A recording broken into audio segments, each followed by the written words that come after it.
मऊच्या बोरमांचा कार्यक्रम आहे, त्याच्यासाठी आम्ही काय वाण देण्यासाठी छान असे बोळके म्हणतात ना, मी याला सुगडे घेतलेले आहे मम्मीने आणि आता आम्ही त्याच्यावर पेंट करणार आहे।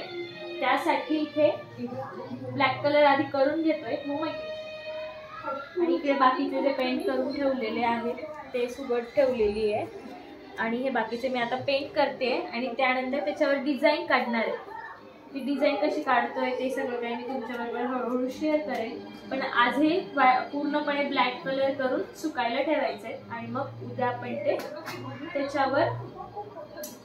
त्याच्यावर जे काही डेकोरेशन किंवा त्याच्यावर जी डिझाईन काढायची ती आपण उद्या करणार। So stay tune. आणि पूर्ण झाल्यानंतर अशी डिझाईन दिसत होती। मी एका साईडला नथ काढलेली आहे, त्यानंतर एका साईडला टिकली आहे आणि दुसरीकडे मणिमाऊचे बोरनाण असं लिहिलेलं आहे। त्यानंतर मणिमाऊचं संक्रांतीचं शूट करायचं होतं, तर ते मी सगळं काही केलं जे तुम्ही आता पाहताय आणि तिथे फोटोज देखील तुम्ही पाहिले असतील इंस्टाग्रामला। सो हे असं शूट मी केलं होतं आणि हा छानसा ड्रेस तिच्या आजींनी पाठवला होता नाशिकहून। सो ते खूप क्यूट दिसत होते।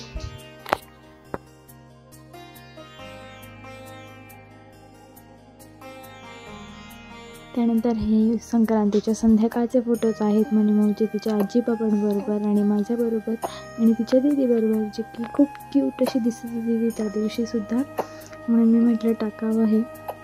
आणि संक्रांतीच्या दुसऱ्या दिवशी आम्हाला बाकी सगळं करायचं होतं। बनवलेला आहे इथे आहे नथ,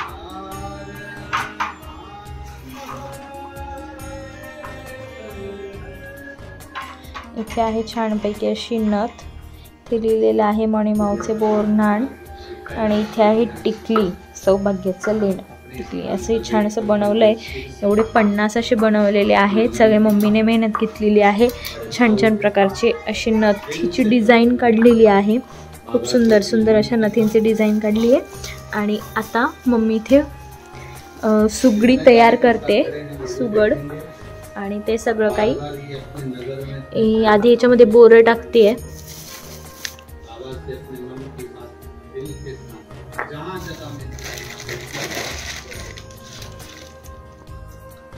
तयारी करताना आणि इकडे हे कार्डशीट वर असं छानपैकी बनवलेलं आहे पतंग मणिमाऊचे बोरनाण आणि आता तयारी करायची आहे। त्यानंतर इकडे फुलं वगैरे सगळं आणून ठेवलेलं आहे, आता डेकोरेशनला सुरुवात करायची आहे। आणि आमची मणिमाऊ इथे अशी छानपैकी झोपलेली आहे। डेकोरेशन चालू आहे, आमचे फोटो झाकले गेलेले आहेत आणि इकडे मणिमाऊचे बोरनाण, अशी मोठी पतंग, इथे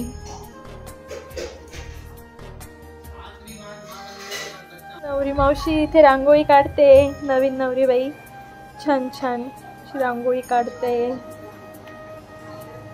इकडे चाललंय हे डेकोरेशन, थोडंफार झालंय, थोडं बाकी आहे। टीना मावशी फुलं सॉर्टिंग करते आणि मीना मावशी बाकीचं सामान आणून देते, बाकीची तयारी करते। काली घटा छाई है, आज मेरे काना को नींद नहीं आई है, रोज काना मेरे बागों में आता काना फुलवा चुराता, कौन सी मालन की नजर लग जाती है।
आजी